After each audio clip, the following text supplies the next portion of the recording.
What drives a woman to spend her last pennies not on bread, but on the freedom of a wounded stranger and his child? This is a story of how one act of impossible compassion shattered a town's silence and left it forever changed. Before we get into this tale, let us know in the comments where you're watching from, and subscribe if you want more content like this one. The dust of Redemption Gulch settled on everything, a fine, gritty powder that coated the soul as much as the skin. It was a town built on the bones of failed prospectors and forgotten promises, a place where mercy was a currency scarcer than water. Ilara felt its abrasive judgment in the way the wind scraped against the clapboard of the general store, in the averted eyes of the women who once called her friend. She stood at the edge of the crowd, a ghost in a worn calico dress, her presence tolerated, but not welcomed. Her widowhood was a stain they couldn't wash away, a reminder of the fragility they all secretly feared. The auction block, a crude platform of raw timber erected in the center of town, was a testament to the town's character. It wasn't for property or livestock, not in the way one might think. It was for debts, for bounties, for the unfortunate souls caught on the wrong side of a bad hand. Today, the offering was a man and a child. He was an Apache, they whispered, a cowboy who had strayed too far from his own lands. His arm was bound in a blood-stiffened rag, his face a mask of stoic pain and defiant pride. Beside him, clutching his leg, was a little girl, no older than 7, with eyes as dark and vast as a midnight sky. She did not cry. She simply watched, a silent observer of a world that had already shown her its cruelest face. The auctioneer, a portly man named Silas Croft, whose wealth was built on the misfortune of others, began his spiel. He spoke of the man's debt, a fabricated crime of trespassing on Croft's extensive lands. He called him a stray, a vagrant, a danger. He was selling not the man himself, but his indenture, a period of hard labor to repay society for his existence. The price was laughably low, for who would want the burden of a wounded Apache and his silent offspring? The men in the crowd sneered. The women pulled their children closer. They saw a threat, a savage. Ilara saw something else. In the man's fierce, protective stance over his daughter, she saw the echo of her own lost husband, Daniel. In the little girl's devastating silence, she saw the child she had prayed for but never had. A hollow ache, a familiar companion bloomed in her chest, vast and suffocating. It was a madness, a reckless impulse born of profound loneliness. She clutched the small, heavy purse in her pocket. It held everything she had left. Coins meant for seed, for salt, for surviving another barren winter on her failing farm. It was the sound of her future, rattling between her fingers. Silas was about to bring the gavel down on a paltry sum offered by a rancher looking for cheap, disposable labor. A voice, quiet yet clear, cut through the murmuring crowd. "I'll double it." Heads turned. The collective gaze of the town fell upon Ilara, a wave of disbelief and scorn. She stepped forward, her heart a frantic drum against her ribs. Silas's eyes narrowed, a glint of predatory amusement in them. He thought it a joke. But Ilara met his gaze, her own reflecting a resolve that startled even herself. She opened her purse and poured its contents onto the dusty platform. The coins, her last earthly connection to security, rolled and settled in a small gleaming pile. A pathetic fortune that, in that moment, felt like the ransom of a king. A silence fell over Redemption Gulch, heavier and more profound than the dust. It was the sound of a line being crossed, of a choice made from which there was no return. The deal was done. With the last of her coins, Ilara had not bought a servant. She had bought a past she couldn't escape and a future she couldn't possibly imagine. The journey back to her farm was a silent procession under a bleached, unforgiving sky. Ilara led her worn-out horse, the man walking a few paces behind her, his limp more pronounced with every step. The little girl, whose name she did not know, trailed in his shadow, a small, dark satellite orbiting a wounded star. The farm was less than a mile from town, but it felt a world away, nestled in a shallow valley that seemed to collect the loneliness of the surrounding hills. It was a place of stark and decaying beauty. The farmhouse sagged like a weary old man, its paint peeled away by years of sun and sorrow. The barn stood skeletal against the horizon, and the fields lay fallow, choked with weeds that whispered in the dry breeze. This was her inheritance, the physical manifestation of her grief. It was the place where she and Daniel had poured their dreams, and where those dreams had withered and died with him. She led them not to the main house, but to the small detached bunkhouse where a hired hand had once slept. It was modest, but it was clean, and more importantly, it was separate. A space for them, a space for her. The man, Kyle, he finally offered, his voice a low rasp, watched her with an unnerving intensity. His eyes missed nothing. The cracked leather of her boots, the calluses on her hands, the empty swing swaying gently on the porch, a spectral monument to a life that was no longer hers. He was reading her story in the landscape of her neglect. Alara brought them a bucket of fresh water from the well, a loaf of bread, and a jar of salve for his wound. She placed them on the bunkhouse steps and retreated, a gesture of offering, not intrusion. She did not know the protocol for this. There was no manual for purchasing human beings out of a fit of desperate empathy. Later, from her kitchen window, she watched as he carefully tended to his daughter, Luna. He had whispered her name as well. He washed her face with a gentle hand, his touch a stark contrast to the harsh lines of his own weathered features. He tore the bread and gave her the larger piece.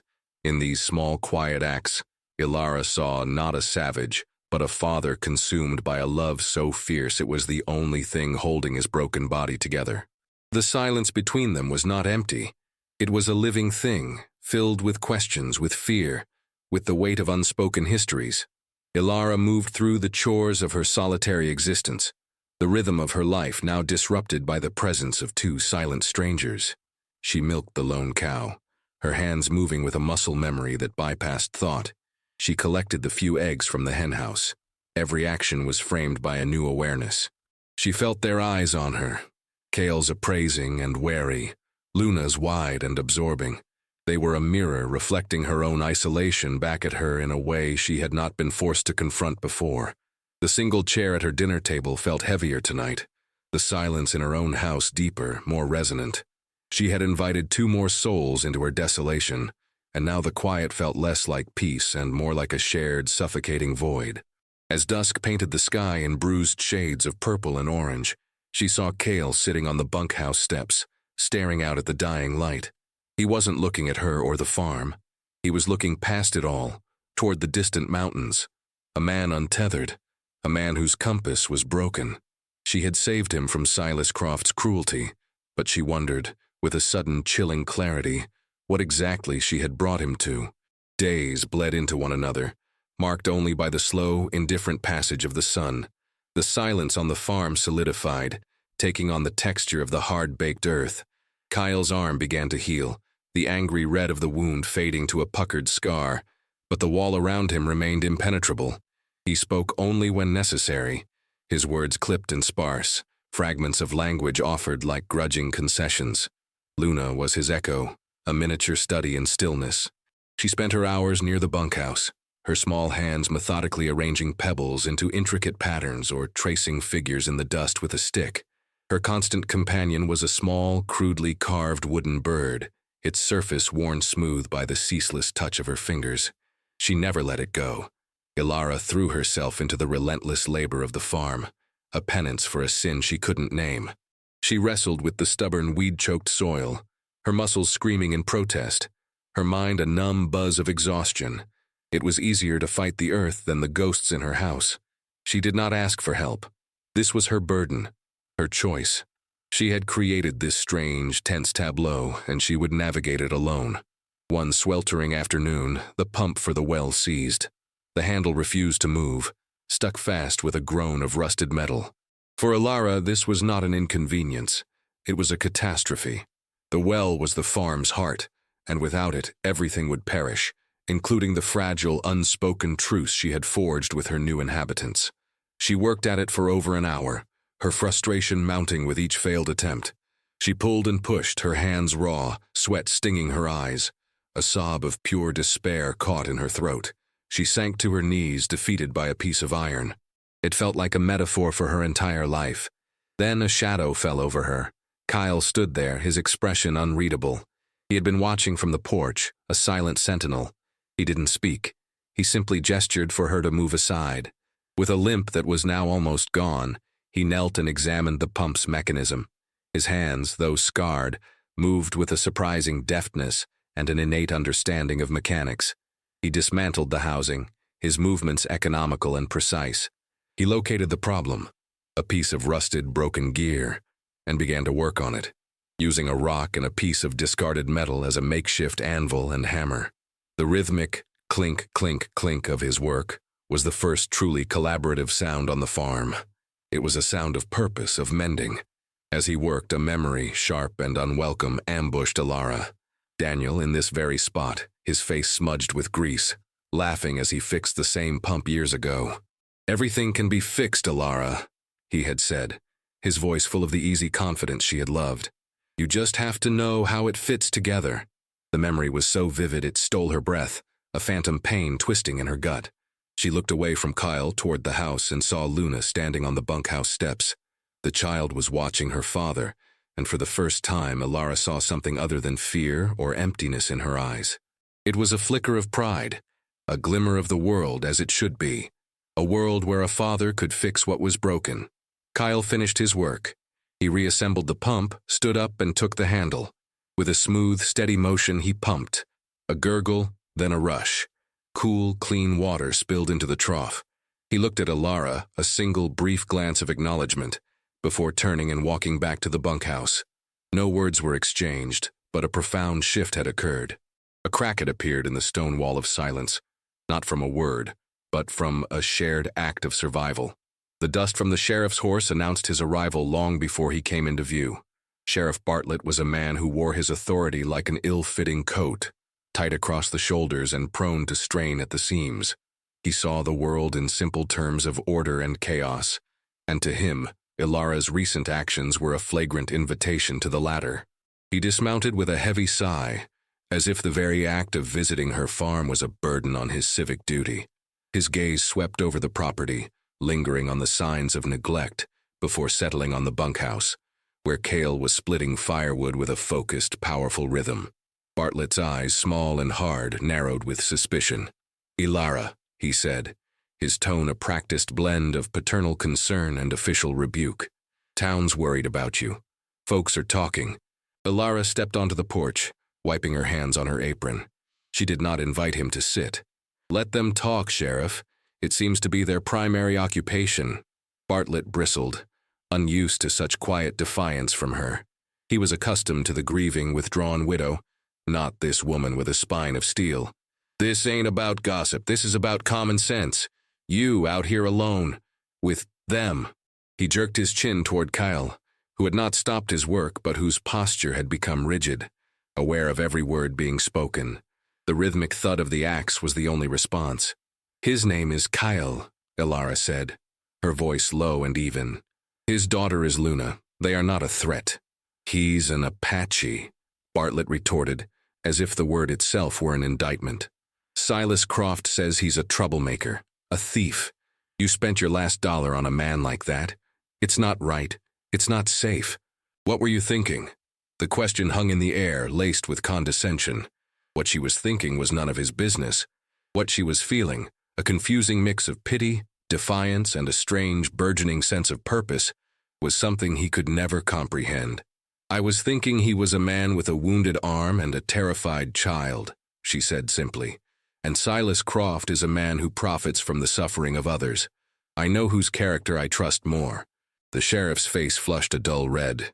He took a step closer to the porch, lowering his voice into a conspiratorial threat. "Listen to me. You send them on their way. Give them back to Croft or just run them off. It's for your own good. The town won't stand for this. Something happens out here, I can't guarantee I'll be able to help." It was a promise, and a threat rolled into one. He was telling her that she was outside the town's protection, that she had chosen her side. The unspoken implication was clear. She was now as much of an outcast as the people she harbored. As he spoke, Ilara's gaze drifted past him to the bunkhouse. Luna had peeked out from behind the doorframe, her small face a mask of pure terror. She had heard the sheriff's harsh tone, seen his aggressive posture. In that moment, Ilara's resolve hardened from iron to diamond. This was no longer just about her or her grief. It was about the small, silent girl who was reliving a terror Alara could only imagine. "Thank you for your concern, Sheriff," she said, her voice leaving no room for argument. "But my mind is made up. You can show yourself out." Bartlett stared at her for a long moment, his frustration palpable. He had come expecting to intimidate a fragile widow and had found a fortress.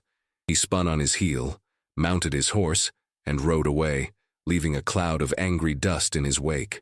The confrontation was over, but the war had just been declared. The town was no longer a collection of disapproving neighbors. It was an antagonist, a predator circling her small, vulnerable sanctuary. A few nights after the sheriff's visit, a profound stillness settled over the farm. The moon was a sliver of bone in an ink-black sky, and the air was cool and heavy. Alara was mending a tear in one of Daniel's old shirts. She couldn't bring herself to throw them away, when a sound drifted from the yard. It was a soft, choked noise, the sound of grief trying to hold its breath. She looked out the window and saw a small shadow huddled on the bunkhouse steps. It was Luna. The child was crying, but not in the way most children cry. There were no loud sobs, no calls for comfort. It was a silent internal agony, her small body trembling, her face buried in her knees, and clutched in her hand, pressed against her cheek, was the little wooden bird. Alara's first instinct was to rush out, to scoop the child into her arms, but something held her back. This was a private grief, a wound too deep for a stranger's touch. Instead, she lit a second lantern and carried it out to her own porch, placing it on the railing. She sat down in her rocking chair, not looking at the child, but simply being there, an offering of silent companionship, a beacon in the dark. The minutes stretched into a small eternity, measured by the chirp of crickets and the gentle creak of Alara's chair. Then the bunkhouse door opened. Kyle emerged, his silhouette stark against the dim light from within. He walked to his daughter and knelt beside her, his large frame curling protectively around her small one. He didn't speak at first, just rested a hand on her back. When he finally did, his voice was a low murmur, not meant for Alara, but the night air carried it to her. "The sky bird is not sad, little one," he said, his voice rough with emotion. He gently took the wooden carving from Luna's hand. "She flies above the storm. She remembers the sun, even when the clouds hide it." Alara watched, her own breath caught in her chest. This was the first crack she had witnessed in his armor of stoicism. This was the father, raw and exposed. He turned the bird over in his palm. "Your mother carved this," he said, and the words fell into the night with the weight of tombstones. "She said it was your spirit, free. It cannot be caged and it cannot be broken. It only knows how to fly higher." He looked up then, not at the mountains, but at the vast, star-dusted darkness above. "We were not captured, not really. We were running. From men like Croft. They wanted the water on our land. They came in the night." His voice faltered, the memory a physical thing he struggled to speak past. "They took the sun from our sky, Luna. They took your mother." The story was spare, brutal, and it recontextualized everything. He was not just a drifter, an indentured cowboy. He was a refugee, a man fleeing a massacre, a widower trying to carry the entire world for his traumatized daughter. The wound in his arm was nothing compared to the one in his soul. He gently placed the wooden bird back into Luna's hand. "We fly higher," he whispered, a promise and a prayer. He stood up, and for the first time, he looked directly at Alara across the yard. His eyes, in the lantern light, were filled with a profound, shattering grief, but also a flicker of gratitude. He had shared his burden, and in doing so, had made the silent darkness a little less lonely. In the days that followed Cale's quiet confession, the atmosphere on the farm underwent a subtle but profound transformation. The oppressive silence began to dissipate, replaced by a fragile, unspoken understanding. It was no longer a sanctuary of three separate wounded individuals, but the tentative birthplace of something new, something that defied easy definition. The roles of benefactor and beneficiary blurred and then dissolved completely. Kyle, no longer content to be a passive recipient of her charity, began to invest himself in the resurrection of the farm.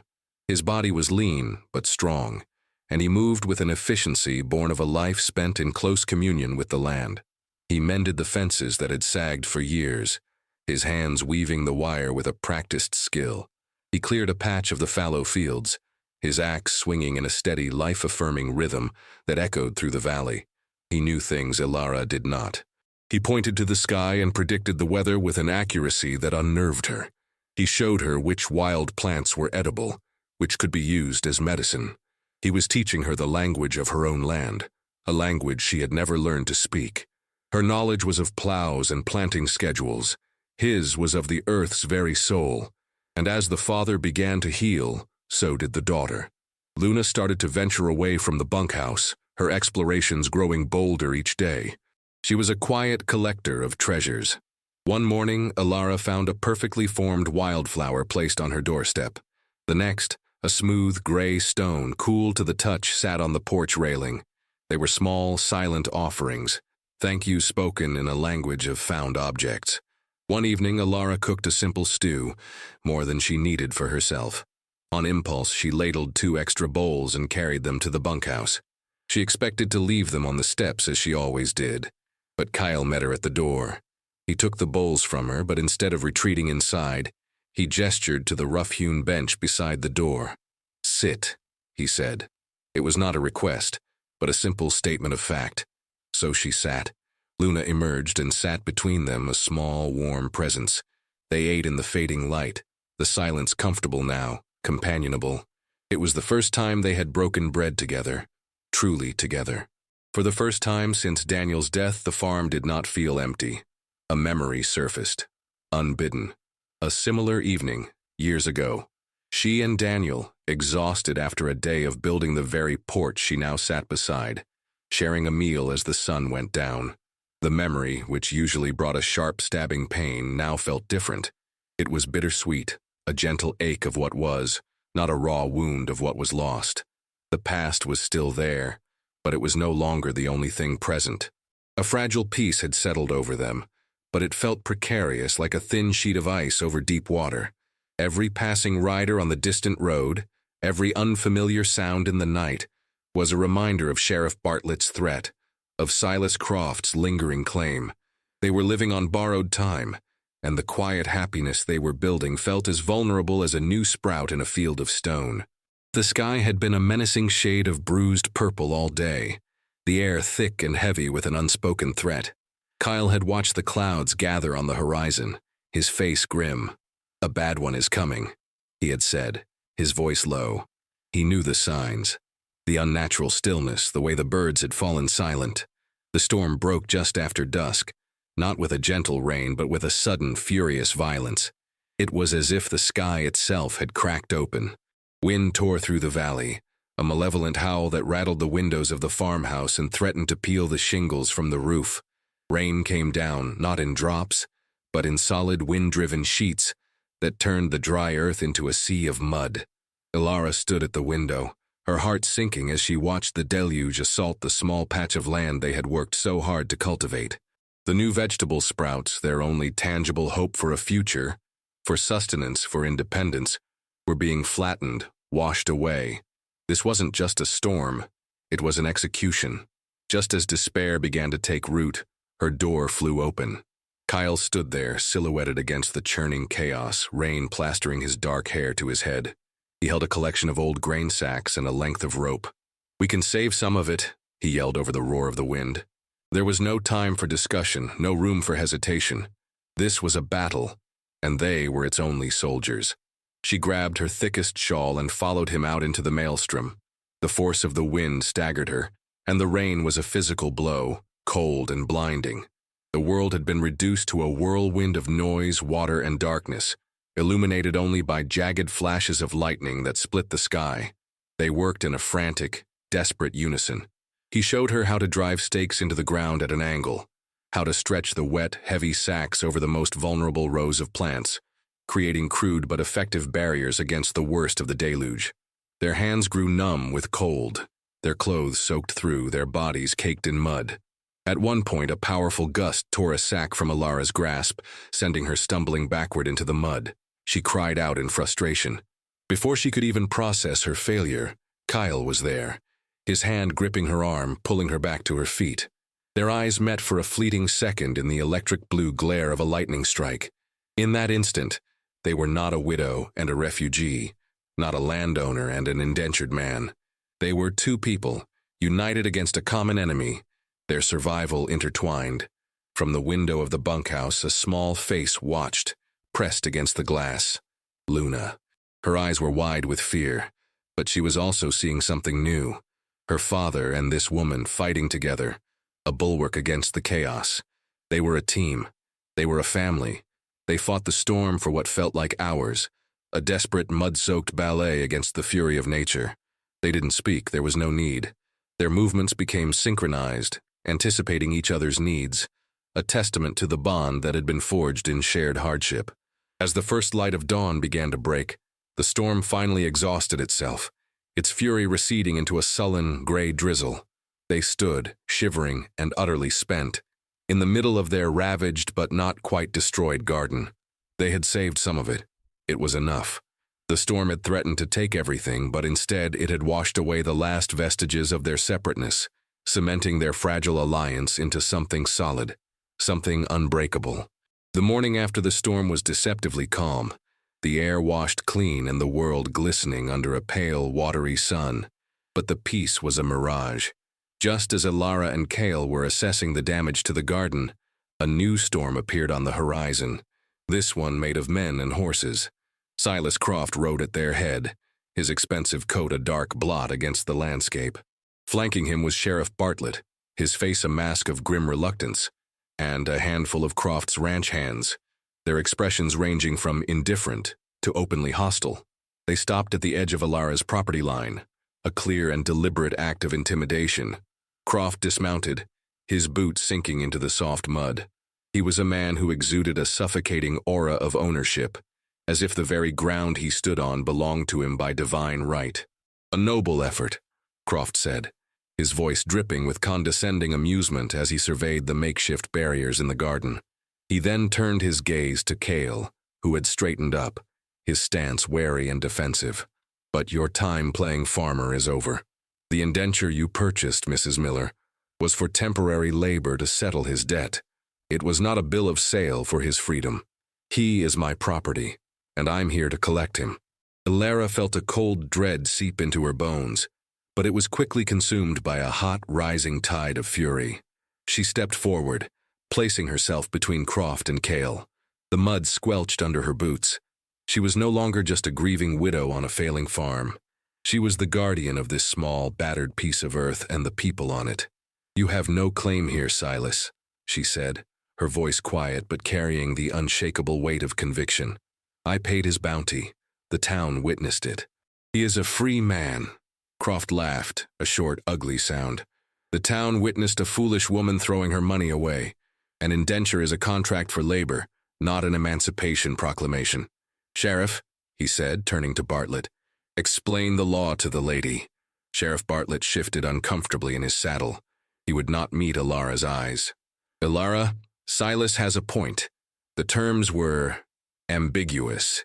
His claim holds some legal water." "Legal water?" Ilara shot back, her voice rising with incredulity. "Or is it just that his pockets are deeper than mine? Is that the law in this town?" Kyle moved to stand beside her, not behind her. He said nothing, but his presence was a powerful statement. He was not a piece of property to be debated over. He was a man, ready to defend his home, his daughter, his newfound chance at a life. The air grew thick and heavy with unspoken violence. Croft's men shifted, their hands moving closer to the pistols at their hips. They were here for a fight, or at least the threat of one. "This is my land," Ilara said, her voice dropping again, low and dangerous. "You are not welcome here. Leave." Silas Croft's smile vanished, replaced by a cold sneer. "I don't think so. I've come for what's mine." He nodded to his men. "Take him." The men began to dismount, their movements slow and menacing. The fragile peace of the morning was about to be shattered. The confrontation that had been brewing since the day of the auction was finally here. A stark and brutal clash between greed and dignity, power and resilience, played out on a stage of mud and broken plants. Ilara stood her ground, a lone, defiant figure against the tide. her heart pounding a rhythm of fear and resolve. She would not let them win. The standoff stretched into a taut, unbearable silence, broken only by the nervous shuffle of horses and the drip of water from the eaves of the barn. Croft's men advanced slowly, fanning out, their intent clear. Sheriff Bartlett remained on his horse, a conflicted statue, his authority eroded by his allegiance to the town's most powerful man. Ilara held her breath, her mind racing. There was no escape. Cale stood beside her, his body coiled like a spring, a grim acceptance in his eyes.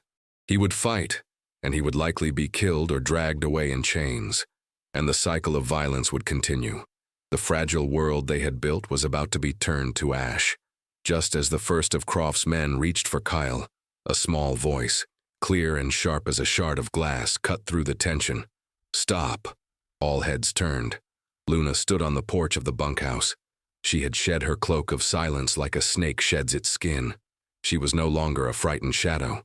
Her small frame was ramrod straight, her dark eyes fixed not on the ranch hands, but directly on Silas Croft. In her hand, held out before her, was the small carved wooden bird. She took a step forward, then another, descending the steps and walking into the space between the two factions. She did not plead. She did not cry. Her voice, when she spoke again, was unwavering, imbued with a devastating and irrefutable truth that no one in that yard had ever heard before. "You know this bird," she said to Silas Croft. Her words were not an accusation. They were a statement of fact. Croft's confident smirk faltered, a flicker of confusion, then recognition, then alarm, crossing his features. "My mother made it," Luna continued, her voice gaining strength, echoing in the stunned silence. "She made it the day before you came, before your men came. You were not looking for a thief or a man who trespassed." She took another step, her gaze so intense it seemed to hold the powerful landowner captive. "You were looking for the water, the spring on our land. My mother told you it belonged to the earth, not to one man." The town had heard Croft's version of the story, a dangerous vagrant caught on his property. But Luna's words painted a different picture, a story of greed and brutal acquisition. The ranch hands hesitated, glancing at one another. This was not what they had signed up for. "She would not let you have it," Luna said, her voice now trembling not with fear but with the force of her memory. "So your men, they pushed her. She fell. She hit her head on the rocks by the spring. The water turned red." A collective gasp went through the assembled men. This was no longer about an indenture or a bounty. This was about murder. Luna's testimony, delivered with the raw, unadorned honesty of a child who had witnessed the unspeakable, was more powerful than any legal argument, more potent than any threat of violence. It bypassed the town's prejudice and struck directly at their conscience. They were not looking at an Apache anymore. They were looking at a little girl who had watched her mother die at the hands of these men. She held the bird up higher. "My father was trying to take me away from you," she said, her voice ringing with a child's pure, righteous anger. "He was running to save me." The silence that followed was profound. The townsmen, Croft's men, even the sheriff, were forced to see the truth they had chosen to ignore. The narrative had been shattered. Shame, thick and palpable, descended upon the yard. The gazes that fell on Silas Croft were no longer filled with deference, but with dawning horror and contempt. Sheriff Bartlett finally looked at Ilara, his face pale, the full weight of his complicity crashing down on him. He had been a pawn in a monster's game. Faced with public revelation and the undeniable power of a child's truth, he finally found his voice, not as Croft's man, but as the law. "Silas," he said, his voice strained. "That's enough. Get your men and go." The command from Sheriff Bartlett hung in the air, a definitive, irreversible turning point. Silas Croft for the first time looked utterly defeated. The power he wielded, built on wealth and intimidation, had been dismantled in moments by the testimony of a 7-year-old girl and her carved bird. His men, their faces a mixture of shock and disgust, looked at him not with loyalty but with accusation.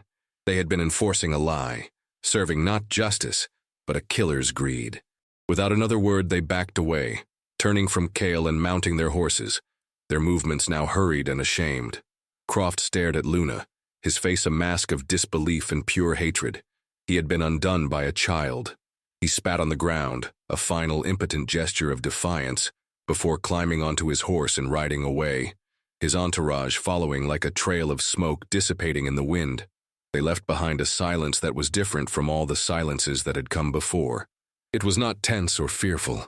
It was heavy with the weight of what had just transpired, thick with shame and a dawning, painful empathy. The town, as represented by the sheriff and Croft's men, had been brought to its knees, not by force, but by truth. And as the story of what happened on Alara's farm spread through Redemption Gulch that day, it left the town in tears. There were tears of shame from those who had been so quick to judge, who had seen a savage instead of a grieving father. There were tears of anger at Silas Croft, and at their own complicity in his cruelty. And there were tears of a strange, cathartic release, the kind that come when a deep and festering wound is finally lanced. The immediate threat was gone, but the resolution was not a simple storybook ending. The deep-rooted prejudice would not vanish overnight, and the scars of what happened would remain. But something fundamental had shifted in the heart of the town, and in the hearts of the three people standing in the muddy garden. Kyle walked to his daughter and knelt before her, his hands gently framing her face. He looked at her not just with love, but with an overwhelming sense of awe. This tiny, silent girl had been their fiercest protector. He pulled her into an embrace, burying his face in her hair, his shoulders shaking with silent, relieved sobs. Alara watched them, her own eyes blurring with tears. She had spent her last coins on a whim, an act of desperate, lonely compassion. She had thought she was saving them, but the truth was they had all saved each other.